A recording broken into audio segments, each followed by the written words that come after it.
అదేవిధంగా వీడియోలో ఈ పెట్రోలు డీజిల్ మీద మీ పార్టీ ఏ విధంగా స్పందించిందో చూద్దాం.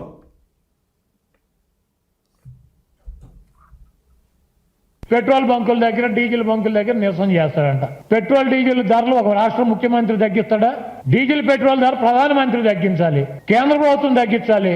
నీకు దమ్ము ఉంటే నువ్వు ఢిల్లీ వెళ్ళు, రాష్ట్ర ప్రభుత్వానికి సంబంధం లేనటువంటి ఇష్యూలను టేకప్ చేసి నువ్వు పెట్రోల్ బంకుల దగ్గర నిరసన చేస్తే కేంద్ర ప్రభుత్వాన్ని అడగాల్సినటువంటి కూడా రాష్ట్ర ప్రభుత్వాన్ని అడిగి వాళ్ళ గురించి మాట్లాడక కేసులకు భయపడి దొంగలాగా ఇక్కడెక్కడ తిరుగుతున్నావు అని చెప్పి ఈ రాష్ట్ర ప్రజలకు అర్థమైంది.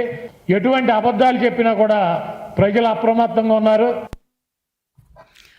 చూశారు, వైఎస్ఆర్సీపీ నాయకులు మీరు అధికారంలో ఉన్నప్పుడు పెట్రోలు డీజిల్ ధరలు పెరిగితే కేంద్ర ప్రభుత్వం ప్రజలకి కరోనా సందర్భంగా పెట్రోల్ మీద 5 రూపాయలు, డీజిల్ మీద 10 రూపాయలు తగ్గిస్తే మీరు తగ్గించకుండా ప్రజల మీద భారం మోపితే, ప్రజల పక్షాన మేము స్పందిస్తే మీరు ఎటువంటి భాష వాడారో మీరు చూడండి. మీ సంస్కృతి. వైసీపీ నాయకులకు 11 సీట్లకే పరిమితం చేసినప్పుడు కూడా వాళ్ళకి ఏమాత్రం కూడా కనువిప్పు కావటం లేదు. ఎంచేతంటే ప్రజల సమస్యలపై మాట్లాడటానికి ఏమీ లేవు. ఆంధ్రప్రదేశ్లో జరుగుతున్న అభివృద్ధి ఈవేళ దేశంలో అన్ని రాష్ట్రాలు, దేశ విదేశాల్లో కూడా మనకు వస్తున్న పెట్టుబడులు చూసి వాళ్ళు అభినందనలు తెలియజేస్తూ ఉన్నారు. నారా చంద్రబాబు నాయుడు గారు, నారా లోకేష్ గారు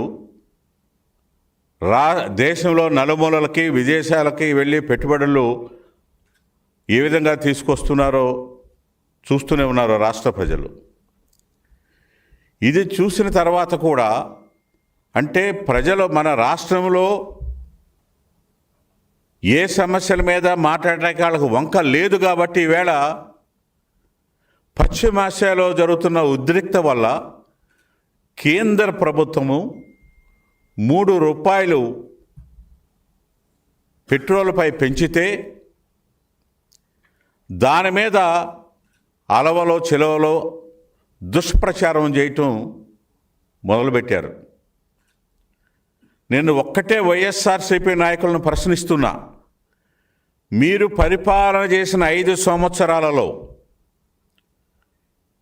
కేంద్ర ప్రభుత్వం ఏదైతే ఆ రోజు కరోనా తర్వాత ప్రజలకు కొంత వెసులుబాటు కల్పించాలని పెట్రోలుపై 5 రూపాయలు, డీజిల్పై 10 రూపాయలు తగ్గిస్తే రాష్ట్ర ప్రభుత్వ పరిపాలన చేస్తూ ముఖ్యమంత్రిగా జగన్మోహన్ రెడ్డి గారు ఆ రోజు 31%,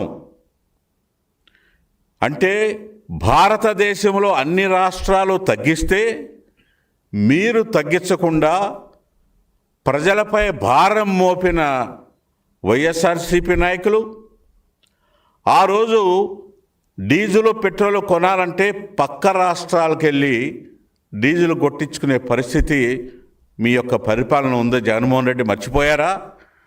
అదే కాదు, ఆ రోజు మీరు ఏ విధంగా ప్రతిపక్షంగా ఉన్న మేము ప్రజల పక్షానుంటే మీరు ప్రగల్భాలు పలికారో ఒక్కసారి చూడండి, వీడియోలో మీరే చూస్తారు.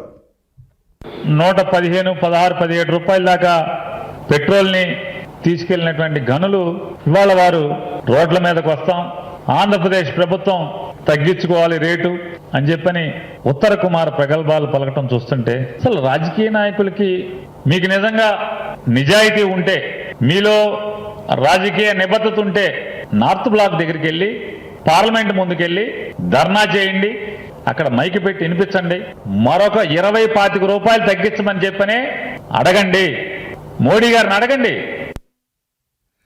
ఏం మాట్లాడారు ఇవాళ? అంటే మీరా మాట్లాడేది ఈవేళ ఈ యొక్క పెట్రోలు, డీజిల్ ధరల పెరుగుదల గురించి? ఆ రోజు మీరేం అంటే ఏంటి? ప్రజలను తప్పుదోవ పట్టించడంలో మాట. అంటే రోజుకొక ఈ 2 సంవత్సరాల్లో 700 అబద్ధాలు చెప్పారు. రోజుకొక అబద్ధం, వారానికి ఒక కుట్ర. ఇది మీ యొక్క సంస్కృతి. రాజకీయాలు, నీతివంతమైన రాజకీయాలు, వాటి గురించి మీరా మాట్లాడేది? ముఖ్యంగా వైఎస్ఆర్సీపీ నాయకులకి అంటే 11 సీట్లకే పరిమితమైనప్పటికి కూడా వాళ్ళకి ఏమాత్రం కూడా కనువిప్పు కలగటం లే. ప్రజా సమస్యల మీద స్పందించడానికి ప్రజా ఇష్యూస్ లేవు కాబట్టి దుష్ప్రచారం చేయటం, అబద్ధాలనే ప్రచారం చేయటం. ఇప్పటిదాకా మీరు అనేక అంశాల మీద ప్రజలను తప్పుదోవ పట్టించారు. అంటే రాజధాని నిర్మాణంతో మొదలు పెడితే ఆ రోజు భ్రమరావతి అన్నారు, అదేవిధంగా ప్రపంచ బ్యాంకు అప్పు ఇవ్వొద్దు అని, కట్టడాలు గ్రాఫిక్స్ అని రకరకాల దుష్ప్రచారాలు చేశారు. రాజధాని నిర్మాణంతో ప్రారంభించిన తప్పుడు ప్రచారం, ఫేక్ ప్రచారం, వరద సహాయ నిధులు కూడా వరద వచ్చినప్పుడు ప్రజలకి సహాయం చేయాలని క్రొవ్వొత్తులు వీటికి 23 లక్షల ఖర్చు పెడితే కాదు 23 కోట్ల రూపాయలు ఖర్చు పెట్టారని తప్పుడు ప్రచారం చేశారు. అదేవిధంగా పెట్టుబడులు, విశాఖలో టీసీఎస్కి మనం ప్రముఖ సంస్థలకి భూములు కేటాయిస్తే దాని మీద తప్పుడు ఆరోపణలు చేసి కోర్టులో కేసులు వేశారు. అదేవిధంగా స్త్రీశక్తి పథకం ఉచిత పరిధిలో డీలక్స్ ఏసీ బస్సుల్లో ప్రయాణికులు ప్రయాణిస్తుంటే దానికి కార్యకర్తలని ఒక దుష్ప్రచారం చేసి చంద్రబాబు మిమ్మల్ని మోసం చేశాడని ఒక తప్పుడు ప్రచారం చేశారు. అదేవిధంగా దేవాలయాలపై, తిరుపతిలో దేవాలయాల్లో ముఖ్యంగా గోశాలలో ఆవులు చనిపోయాయని, తిరుమల క్యూ లైన్లో భక్తులకు ఆకలితో అల్లాడిపోతున్నారని, శ్రీశైలం దేవస్థానంలో కూడా లడ్డూ ప్రసాదంలో ఒక కీటకం వచ్చిందని ప్రచారం, అదొక తప్పుడు ప్రచారం చేశారు దేవాలయాలపై. తర్వాత మతాలపై చిచ్చు పెట్టాలని ప్రయత్నం చేశారు. యాక్సిడెంట్లో చనిపోయిన పోస్టల్ ప్రవీణ్ మృతిపై హత్యగా చిత్రీకరించి దానిని ముస్లిం సమాజానికి ముడిపెట్టాలని ఒక తప్పుడు ప్రచారం చేశారు. అదే కాదు, ప్రకాశం బ్యారేజ్ 70 గేట్లలో ఒక్కటి మొరాయించింది. మిగిలిన 69 గేట్ల ద్వారా కూడా వరద నీరు స్వేచ్ఛగా దిగువకి పోతుంటే అది గేట్లు పనిచేయట్లేదని అదొక తప్పుడు ప్రచారం చేశారు. అది విజయవాడ మునిగిపోయిందనే ప్రచారం కూడా చేశారు.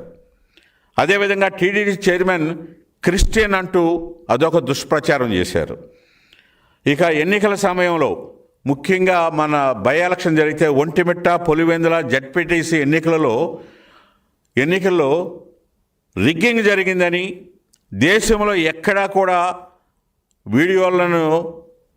ఎక్కడో జరిగిన వీడియోలను ముడిపెట్టి ఇక్కడ జరిగిందనే ఒక దుష్ప్రచారం చేశారు. అంతేకాదు, అన్నదాత సుఖీభవ, రైతుల అకౌంట్స్లో డబ్బులు పడట్లేదనే ఒక ప్రచారం చేశారు. అదేవిధంగా బాబాయిని గొడ్డలిపోటు, సొంత బాబాయిని పాశవికంగా గొడ్డలిపోటుతో చంపి నారాసుర రక్త చరిత్ర అని ప్రచారం చేశారు. అంతటితో ఆగల, పింక్ డైమండ్, లేని పింక్ డైమండ్ని చంద్రబాబు గారి ఇంట్లో ఉందని ఒక దుష్ప్రచారం చేశారు. అదే కాదు, డిఎస్పి పోస్టింగ్స్ 32 మంది ఒకే కులానికి, అది కమ్మ కులానికి చెందినని ఒక దుష్ప్రచారం చేశారు. ప్రజావేదిక నిర్మాణాన్ని కూల్చివేసే దాని మీద 9 కోట్లు ఖర్చు అయిందని, 900 కోట్లు ఖర్చు అయిందని దుష్ప్రచారం చేశారు. అంటే 9 కోట్లు అయితే 900 కోట్లు అయిందని దుష్ప్రచారం చేశారు. అంటే మీకు గిన్నీస్ బుక్ ఆఫ్ రికార్డులో ఈ దుష్ప్రచారాలు చేయటంలో కానీ, కుట్రలు చేయటంలో కానీ బాగా ఆరితేరారనేది స్పష్టంగా కనపడుతుంది.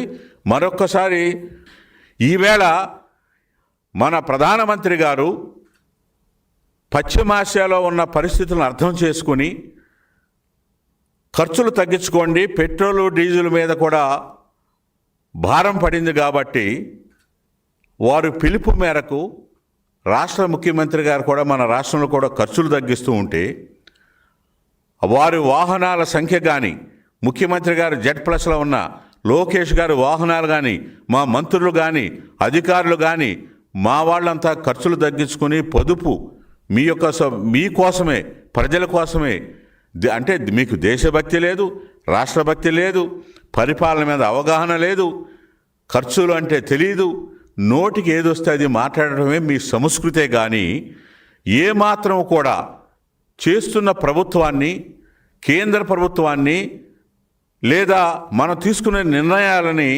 సమర్థించకపోగా విమర్శించడంలో కూడా పూర్తిగా తప్పుడు ప్రచారం చేయటంలో సిద్ధహస్తులు. దీనిని ఎప్పటికన్నా మానమని ముఖ్యంగా మీ ద్వారా వారికి చెప్తున్నా. పెట్రోలు డీజిల్ ధరలపై పూర్తిగా ప్రజలను తప్పుదోవ పట్టించి రాజకీయ లబ్ధి పొందాలనుకోవటం శవాలపై పేలాలు ఏలుకున్నట్టే అని మాత్రం స్పష్టంగా చెప్తున్నాం. అదేవిధంగా అంతర్జాతీయ మార్కెట్లు చమురు ధరలు, యుద్ధ పరిస్థితులు, డాలర్ మారకం విలువలు ఇవన్నీ కూడా దృష్టిలో పెట్టుకుని కేంద్ర ప్రభుత్వం నిర్ణయం తీసుకుంది. మేము ఎన్డీఏలో భాగస్వాములుగా ఉన్నాం, మేమేం పక్కకు తప్పుకోవటంలే. కేంద్రం తీసుకున్న నిర్ణయాన్ని సమర్థిస్తున్నాం.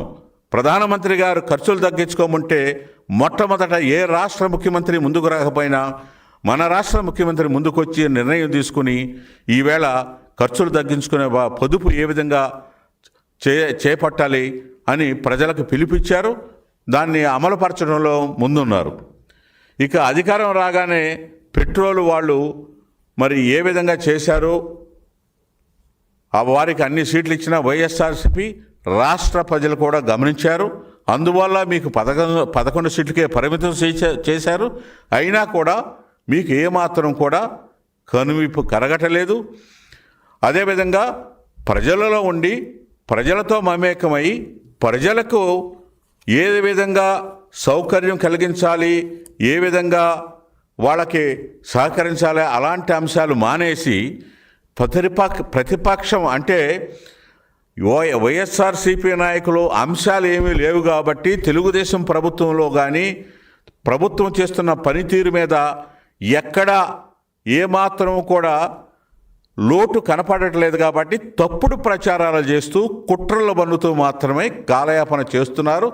దీనిని ప్రజలు గమనించి అప్రమత్తంగా ఉండాలని మీ ద్వారా వాళ్ళకి తెలియజేస్తా ఉన్నా. కాబట్టి పెట్రోలు డీజిల్ ధరల మీద కానీ కేంద్ర ప్రభుత్వం రాష్ట్ర ప్రభుత్వం తీసుకున్న నిర్ణయాల మీద కానీ మీరు చేసే తప్పుడు ప్రచారాలని ప్రజలు నమ్మరు. ఇప్పటికైనా మీ యొక్క బుద్ధి మార్చుకుని సక్రమంగా ఉండాలని పిలుపునిస్తూ ఉన్నాం. Thank you very much.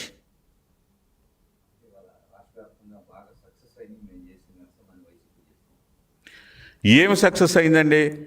ఏమిటి నిరసనలు చేస్తున్నారు? ఇప్పుడే మీరు చూశారు. ఏమని, ఏ విధంగా మేము ప్రతిపక్షంలో ఉన్నప్పుడు వాళ్ళకి రాష్ట్ర ప్రభుత్వంలో అధికారం ఉన్నప్పుడు కేంద్రం తగ్గిస్తే మీరు తగ్గించకుండా ప్రజలపై పన్ను భారం వేసి 31% వేసి ఆ రోజు మేము మాట్లాడితే ప్రజల పక్షాన మీరు ఇక్కడ కాదు, మీరు ఢిల్లీలో చేసుకోండి, మీరు రాజకీయాలు తెలియదు అని చెప్పిన నాయకులు ఇవాళ మీరు రోడ్ల మీదకి వచ్చి మాట్లాడుతున్నారంటే ఏం మెసేజ్ ఇస్తున్నారు మీరు? అంటే మీ ఒక్కరి బుద్ధి స్పష్టంగా కనపడతా ఉంది. తప్పుడు ప్రచారం చేయడానికి రోడ్ల మీదకి వస్తున్నారు. అంతేగాని ప్రజల పక్షాన్ని నిలబడ నిజంగా దేశభక్తి ఉంటే, నిజంగా రాష్ట్ర అభివృద్ధి కోరుకుంటే ఇది కాదు చేయాల్సింది. అంటే మీకు దేశభక్తి లేదు, రాష్ట్రభక్తి లేదు. రాష్ట్ర అభివృద్ధిని కోరుకోవటంలా రాష్ట్ర ప్రజల అభివృద్ధి కోరుకుంటున్నారు. ఇవాళ రాష్ట్రంలో అభివృద్ధి ఏ మూలకు వెళ్ళినా, ఏ రాష్ట్రంకి వెళ్ళినా సమగ్ర అభివృద్ధి జరుగుతూ ఉంది. ఈవేళ రాయల్ ఎన్ఫీల్డ్తో ముఖ్యమంత్రి గారు చర్చలు జరుపుతూ ఉన్నారు. ఓల్వో కంపెనీ వస్తోంది అంటే ఉద్యోగ అవకాశాలు కల్పిస్తూ ఉన్నారు. లోకేష్ గారు విదేశాలకు వెళ్ళి అదేవిధంగా ఢిల్లీ ఇన్వెస్టర్స్తో మాట్లాడుతూ ఉన్నారు. ఇవన్నీ కనపడవు. ఈ అభివృద్ధిని డైల్యూట్ చేయటాకే మీరు ఇవాళ రోడ్డు మీదకి వచ్చి చెప్తా ఉన్నారు. ఇది ప్రజలు కూడా గమనిస్తున్నారు. మీరేం చేశారు? మీరు అధికారంలో ఉన్నప్పుడు పెట్రోలు ధరలు తగ్గించకుండా ఈవేళ ఈ విధంగా మాట్లాడుతున్నారంటే తప్పుదోవ పట్టించడమే.